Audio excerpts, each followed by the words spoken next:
ಯೇಸುವಿನ ಪರಿಶುದ್ಧ ನಾಮಕ್ಕೆ ಸ್ತೋತ್ರ ಉಂಟಾಗಲಿ. Praise the Lord. ಯೇಸು ನಮ್ಮ ಪ್ರಾರ್ಥನೆಗಳನ್ನು ಕೇಳುತ್ತಾನೆ. Jesus hear our every prayers. ಈ ದಿನ ನಾವು ಯವನಸ್ಥರಿಗಾಗಿ ಪ್ರಾರ್ಥನೆ ಮಾಡೋಣ. ಸ್ಕೂಲ್ ಹೋಗುವಂಥ ಮಕ್ಕಳು ಮತ್ತು ಕೆಲಸದಲ್ಲಿರುವಂಥ ಯವನಸ್ಥರು, ಕಾಲೇಜ್ ಹೋಗುವಂಥ ಯವನಸ್ಥರಿಗಾಗಿ ಪ್ರಾರ್ಥನೆ ಮಾಡೋಣ. ವಾಕ್ಯದೊಂದಿಗೆ ಪ್ರಾರ್ಥನೆ ಮಾಡೋಣ.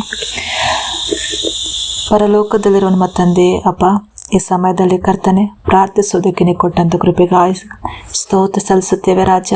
ಈ ಸಮಯದಲ್ಲಿ ಅಪ್ಪ ಯವನಸ್ಥರಿಗಾಗಿ, ಸ್ಕೂಲ್ ಕಾಲೇಜ್ ಹೋಗುವಂಥ ಮಕ್ಕಳಿಗಾಗಿ ಅಪ್ಪ ವಾಕ್ಯದೊಂದಿಗೆ ನಾವು ಪ್ರಾರ್ಥಿಸುವುದಕ್ಕೆ ಕೊಟ್ಟಂಥ ನಿನ್ನ ಕೃಪೆ, ನಿನ್ನ ಮಹಿಮೆ, ನಿನ್ನ ದಯೆಗಾಗಿ ಸ್ತೋತ್ರ ಮಾಡುತ್ತೇನಪ್ಪ. ಪರಿಶುದ್ಧಾತ್ಮನೇ, ನೀವು ಕಾರ್ಯ ಮಾಡುತ್ತಿರುವುದಕ್ಕಾಗಿ ಸ್ತೋತ್ರ ಅಪ್ಪ. ನಾವು ವಚನದೊಂದಿಗೆ ಪ್ರಾರ್ಥಿಸಿದ್ದೇವೆ ರಾಜ.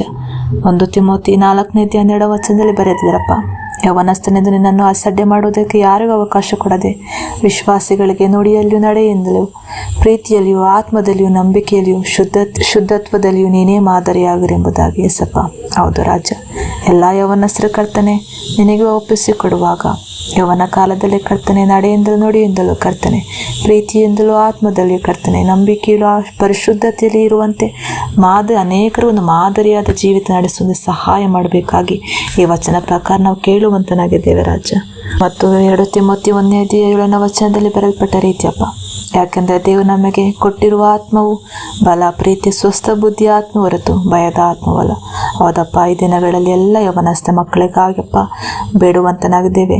ನಿನ್ನ ಬಳಿ ನಾವು ಬಂದು ಪ್ರಾರ್ಥಿಸುವಂತರಾಗಿದ್ದೇವೆ ಕರ್ತನೆ ಅಪ್ಪ. ಅಲ್ಲಿರುವಂಥ ಭಯದ ಆತ್ಮ ಎಲ್ಲವೂ ತೆಗೆದಾಕು ರಾಜ. ಅವರಲ್ಲಿ ಪರಿಶುದ್ಧಾತ್ಮನೆ ಒಂದು ಬಲ, ಪ್ರೀತಿ, ಸ್ವಸ್ಥತೆ ಬುದ್ಧಿ ಆತ್ಮವನ್ನು ನೀನು ಕೊಡುತ್ತಿರುವುದಕ್ಕಾಗಿ ಸ್ತೋತ್ರ. ನೀನು ಕಾರ್ಯ ಮಾಡುತ್ತಿರುವುದಕ್ಕಾಗಿ ಸ್ತೋತ್ರವನ್ನು ಸಲ್ಲಿಸುತ್ತೇವೆ ರಾಜ. ಅವರಲ್ಲಿ ಜ್ಞಾನ ವಿವೇಕವನ್ನು ಕೊಡು ಅಪ್ಪ.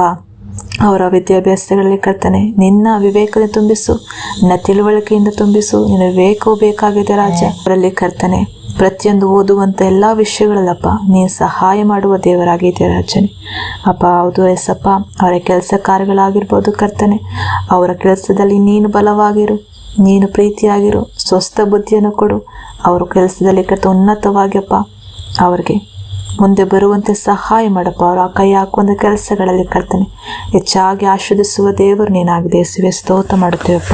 2 ತಿಮೋತಿ 2:22 ವಚನದಲ್ಲಿ ಬರೆದಿದೆ, ಯೌವನದ ಇಚ್ಛೆಗಳಿಂದಲೂ ಸಹ ಓಡಿ ಹೋಗು, ಶುದ್ಧ ಹೃದಯವುಳ್ಳವರಾಗಿ ಕರ್ತನನ್ನು ಬೇಡಿಕೊಳ್ಳುವವರ ಸಂಗಡ ನೀತಿ, ವಿಶ್ವಾಸ, ಪ್ರೀತಿ, ಸಮಾಧಾನಗಳನ್ನು ಅನುಸರಿಸೆಂಬುದಾಗಪ್ಪ.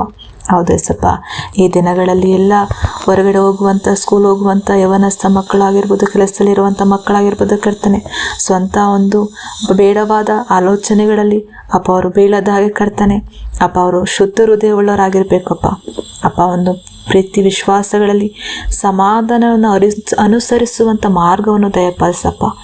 ಏನನ್ನು ಮಾಡಬೇಕು, ಏನನ್ನು ಮಾಡಬಾರದು ಎಂಬುದಾಗಿ ಅವರು ಸ್ವಸ್ಥ ಬುದ್ಧಿ ಉಳ್ಳವರಾಗಿರ್ಬೇಕು ಕರ್ತನೆ ಅಪ್ಪ. ಅವ್ರು ಯಾವುದೇ ಒಂದು ಸ್ವಂತ ಇಚ್ಛೆಗೆ ಹೋಗಿ ಕರ್ತನಪ್ಪ ಅಪಘಾತಕ್ಕೆ, ಅಪಾಯದ ಒಂದು ಬಲೆಗೆ ಸಿಲುಕಿಕೊಳ್ಳದಾಗಿ ಕರ್ತನೆ ಅಪ್ಪ ಸರಿಯಾದ ಮಾರ್ಗವನ್ನು ಆರಿಸಿಕೊಳ್ಳುವಂತೆ ಸ್ವಸ್ಥ ಬುದ್ಧಿನಿ ಕೊಟ್ಟಿದ್ದಕ್ಕಾಗಿ ಸ್ತೋತ್ರವನ್ನು ಸಲ್ಲಿಸುತ್ತೇವೆ ರಾಜ. ಜ್ಞಾನೋಕ್ತಿ 20-29 ವಚನದಲ್ಲಿ ಬರೆಯಲ್ಪಟ್ಟದಪ್ಪ, ಯೌವನಸ್ಥರ ಘನತೆಯು ಅವರ ಬಲವೇ ಎಂಬುದಾಗಿ.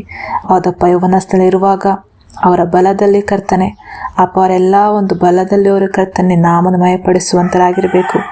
ಅವರ ಜೀವಿತ ಕಾಲವೆಲ್ಲಪ್ಪ ನಿನ್ನ ಚಿತ್ತ ಒಂದರ ಜೀವಿತದಲ್ಲಿ ನೆರವೇರಲ್ಪಡಬೇಕೆಂದು ಬೇಡುತ್ತೇವೆ ರಾಜನೇ ಅಪ್ಪ. ಹೌದು ಕರ್ತನೆ, ಅವರು ಈ ಯೌವನಸ್ಥದಲ್ಲಿರುವಾಗಪ್ಪ ಅವರು ಒಂದು ಉನ್ನತ, ಅನೇಕರಿಗೆ ಮಾದರಿಯಾಗಿಯೂ ಉನ್ನತವಾಗಿ ಕರ್ತನೆ ನೀನು ಉಪಯೋಗಿಸಿಕೊಳ್ಳುವ ದೇವರು, ನಿನ್ನ ರಾಜ್ಯಕ್ಕಾಗಿಯೂ ನೀನು ನೀತಿಗಾಗಿ ತಗೋಪಡುವಂಥ ಮಕ್ಕಳಾಗಿಯೂ ಕರ್ತನೆ ಅಪ್ಪ. ಅವರು ಯಾವುದೋ ಒಂದು ಕೆಟ್ಟ ಆಲೋಚನೆಯಲ್ಲಿ ಬೀಳದಾಗಿಯೂ ಅಪ್ಪ, ಕೆಟ್ಟ ಮಾರ್ಗದಲ್ಲಿ ಹೋಗೋದಾಗಿ ಕರ್ತನೆ ಅಪ್ಪ, ಎಲ್ಲ ವಿಧಗಳಲ್ಲಿಯೂ ಕರ್ತನೆ ಅವೆಲ್ಲವುಗಳನ್ನು ತಪ್ಪಿಸಿ ರಾಜ ಎಸಪ್ಪ. ನಿನ್ನ ಪ್ರೀತಿ, ವಿಶ್ವಾಸ, ಸಮಾಧಾನದಿಂದ ಮಾರ್ಗದಲ್ಲಿ ಸ್ವಸ್ಥ ಬುದ್ಧಿ ಒಳರಾಗಿ ಕರ್ತನೆ ಅವರ ವಿದ್ಯಾಭ್ಯಾಸಗಳಲ್ಲಿ, ಅವರ ಕೆಲಸ ಕಾರ್ಯಗಳಲ್ಲಿ ನೀನು ಆಶೀರ್ವದಿಸಿದ್ದಕ್ಕಾಗಿ ಸ್ತೋತ್ರ.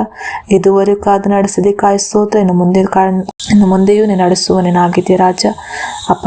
ಎಲ್ಲ ಸ್ತುತಿಗನ ಮಾನಮಯೂ ಒಬ್ಬರೇ ಸಲ್ಲಿಸುತ್ತಾ ಎಲ್ಲ ವಿಷಯಗಳಲ್ಲೂ ನೀನು ಪ್ರಾರ್ಥನೆಗೆ ಉತ್ತರ ಕೊಟ್ಟಿದ್ದಕ್ಕಾಗಿ ಸ್ತೋತ್ರ ಮಾಡುತ್ತಾನೆ. ಪ್ರಾರ್ಥನೆ ಕೇಳಿದ್ದಕ್ಕಾಗಿ ಸ್ತೋತ್ರ ಸಲ್ಲಿಸುತ್ತಾ ಯೇಸುವಿನ ನಾಮದಲ್ಲಿ ಬೇಡುವ ಜೀವಳ ತಂದೆಯೇ, ಆಮೇನ್.